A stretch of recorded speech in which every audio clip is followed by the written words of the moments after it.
Okay, hi guys. I just want to introduce you to this UPS I've just purchased and go over a few points from what I've noticed of this UPS so far. So yeah, this is a Power Walker Basic UPS. It's only a small one, home edition really, and I needed it to look after my NAS. So I've got a little storage array here, my network attached storage, and I've got a couple more and some other network components as well.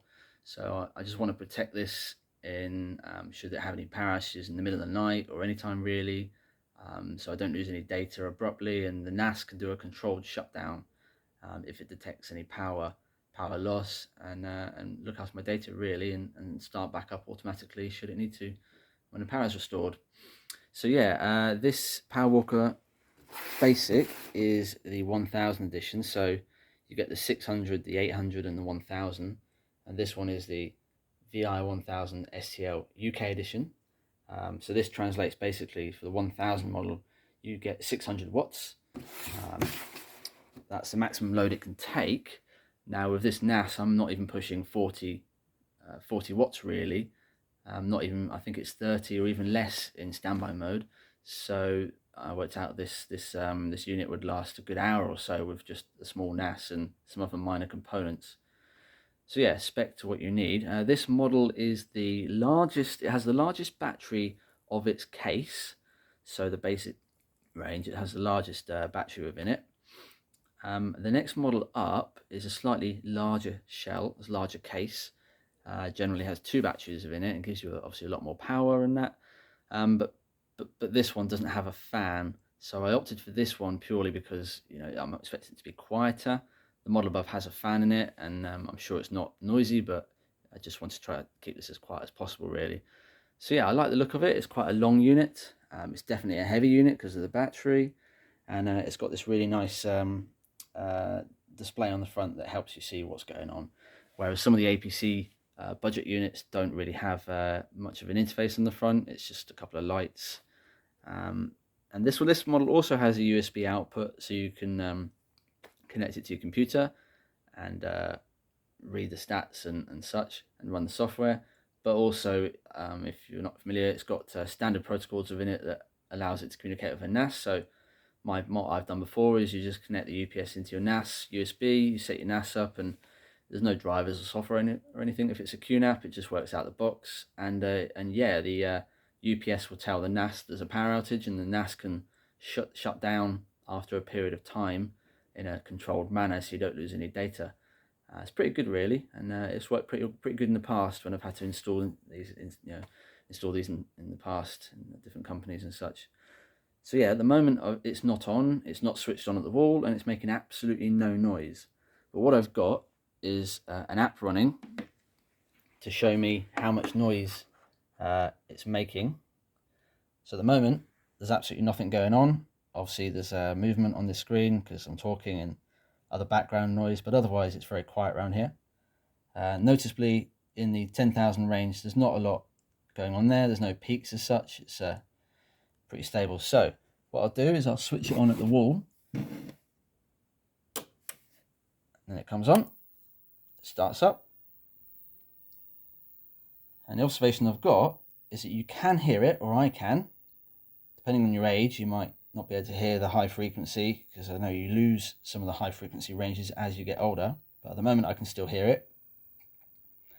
Yeah, this is showing a 15,100, 400 peak. It's quite prominent there as well. It's very persistent.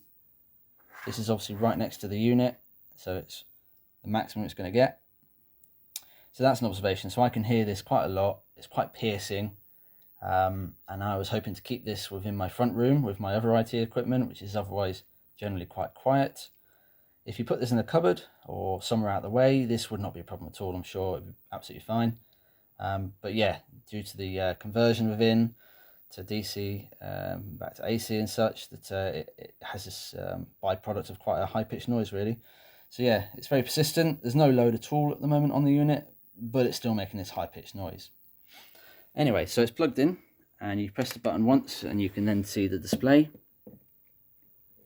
And at the moment it's got a full battery, no load, 144 volts input and nothing going out.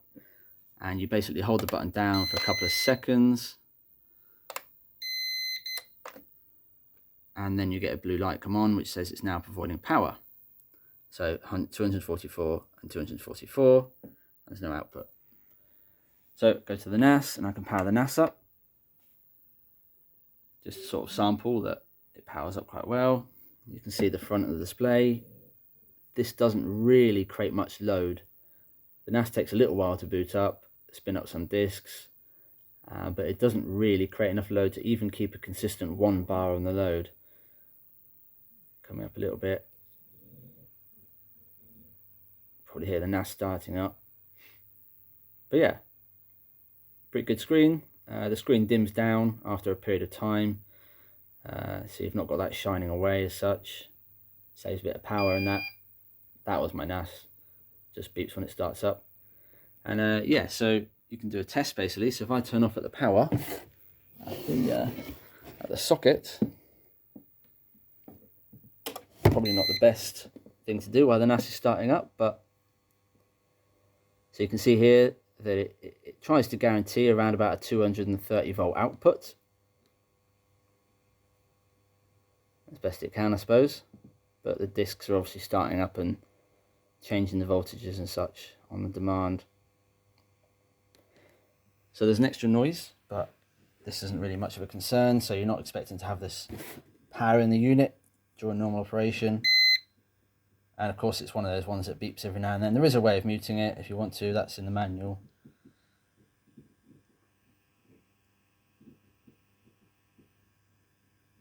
So the actual high-pitched noise seems to have abated a little bit. It's not really there anymore. It's a little bit there, but it's nowhere near the size it was.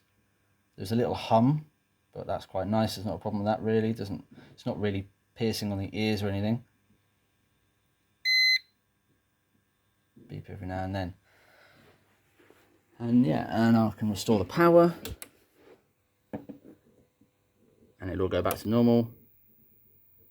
Little symbol seems to come on there to suggest, you know, that it's a normal power input. Back to 244, 244. NAS didn't even notice any problems at all.